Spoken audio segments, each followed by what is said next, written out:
శ్రీమాత్రే నమః. అందరికీ నమస్కారం అండి. ఈ వీడియోలో 2026వ సంవత్సరంలో కొత్త అమావాస్య ఎప్పుడు వచ్చింది, అమావాస్య తిథి వివరాలు, ఈరోజు చేయవలసినటువంటి విధి విధానాలు ఏమిటి, చేయకూడనటువంటి పనులేమిటి, కొత్త అమావాస్య యొక్క విశిష్టత, ఉగాది పండుగకు పూజా మందిరాన్ని ఇంటిని ఎప్పుడు శుభ్రం చేసుకోవాలి అనే ఆసక్తికరమైనటువంటి విషయాలన్నీ ఇప్పుడు తెలుసుకుందాం. అందుకని వీడియోని ఎక్కడ కూడా స్కిప్ చేయకుండా చివరి వరకు చూడండి. పాల్గొన బహుళ అమావాస్యనే కొత్త అమావాస్య లేక పాల్గొన అమావాస్య అని పిలుస్తారు. ఇది చాంద్రమాన సంవత్సరంలో వచ్చే చివరి అమావాస్య. ఈ అమావాస్యతో తెలుగు సంవత్సరం ముగుస్తుంది. ఈ అమావాస్య వెళ్లిన మరుసటి రోజు నుండి కొత్త నూతన తెలుగు సంవత్సరం అనేది ప్రారంభమవుతుంది. అంటే తెలుగు వారందరూ కూడా ఉగాది పండుగను ఈ అమావాస్య వెళ్లిన మరుసటి రోజే జరుపుకుంటారు. ప్రతి మాసంలో వచ్చే అమావాస్య తిథికి ఎంతైతే ప్రాముఖ్యత ఉంటుందో అలానే ఈ పాల్గొన మాసంలో వచ్చే ఈ కొత్త అమావాస్యకు కూడా అంతే విశిష్టత ప్రాముఖ్యత ఉంది.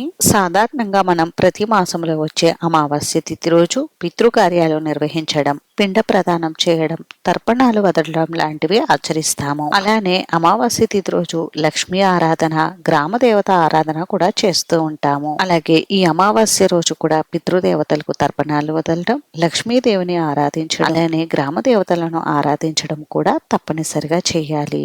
అలానే ఈ రోజు తప్పకుండా ప్రతి ఒక్కరూ కూడా తమ యొక్క గ్రామ దేవతను తప్పకుండా పూజించాలి. మనకున్నటువంటి 101 గ్రామ దేవతల్లో మీరు మీ ప్రాంతాన్ని బట్టి మీ గ్రామ దేవతకు పూజ నిర్వహించుకోండి. ఈ రోజు గ్రామ దేవతలకు పసుపు, కుంకుమ, చీర, సారే పెట్టి అమ్మవారికి పూజ నిర్వహించుకోవాలి. గ్రామ దేవతలను పూజించడం వలన రోగాల బారిన పడకుండా ఆరోగ్యంగా అష్టైశ్వర్యాలు, సిరి సంపదలతో ఉంటాము. అలానే ఈ కొత్త అమావాస్య రోజున పార్వతీ పరమేశ్వరుల్ని కూడా పూజించాలి. ఒక పూట ఉపవాసం ఉండి పార్వతీ పరమేశ్వరుల్ని పూజిస్తే చాలా మంచిది. పరమేశ్వరుడికి రోజు బిల్వ దళాలు కానీ మారేడు దళాలు ఉంచిన నీటితో అభిషేకం చేసిన అష్టైశ్వర్యాలు కలుగుతాయి. ఈ రోజు తప్పకుండా సాత్విక ఆహారాన్ని పూజించాలి. ఈ రోజు సాయంత్రం సమయంలో లక్ష్మీ ఆరాధన చేయడం వలన విశేషమైన ఫలితాలు కలుగుతాయి. తప్పకుండా పూజా మందిరంలోనూ గడప దగ్గర దీపారాధన చేయాలి. అలాగే మీ ఇంటికి దగ్గరలో ఉన్నటువంటి గుడికి వెళ్లి రావి చెట్టు దగ్గర నువ్వుల నూనెతో దీపారాధన చేయడం వలన పితృదేవతల అనుగ్రహం కలుగుతుంది. పితృదేవతల అనుగ్రహం వలన సంతాన వృద్ధి, వంశాభివృద్ధి ఉంటుంది. మరి ఇన్ని విశేషాలతో కూడుకున్నటువంటి ఈ కొత్త అమావాస్య పండుగ ఈ 2026వ సంవత్సరంలో ఎప్పుడు వచ్చింది, అమావాస్య తిథి వివరాలు ఇప్పుడు తెలుసుకుందాం. స్వస్తి శ్రీ చాంద్రమాన శ్రీ విశ్వావసు నామ సంవత్సరం ఉత్తరాయణం శిశిర ఋతువు పాల్గొన మాసం బహుళపక్షం అమావాస్య తిథి ప్రారంభం 2026 మార్చి 18 బుధవారం ఉదయం 7:53 ప్రారంభమయ్యి 2026 మార్చి 19 గురువారం ఉదయం 7:07 వరకు అమావాస్య తిథి ఉంటుంది. మార్చి 19వ తేదీ ఉదయం 7:07 అమావాస్య తిథి ముగిసి చైత్ర శుద్ధ పాడ్యమి తిథి రాత్రి 5:55 వరకు ఉంది. కాబట్టి అంటే అమావాస్య తిథి వెళ్ళిన తర్వాత చైత్ర శుద్ధ పాడ్యమి తిథి ఈ రోజంతా ఉంది. కాబట్టి ఈ రోజు మనం ఉగాది పండుగను అయితే ఆచరించుకోవాలండి. అందుకని కొత్త అమావాస్య పండుగను మనం మార్చి 18వ తేదీ బుధవారం రోజు అయితే ఆచరించుకోవాలి. కావున ఈ 2026వ సంవత్సరంలో కొత్త అమావాస్య 2026 మార్చి 18 బుధవారం రోజు వచ్చింది.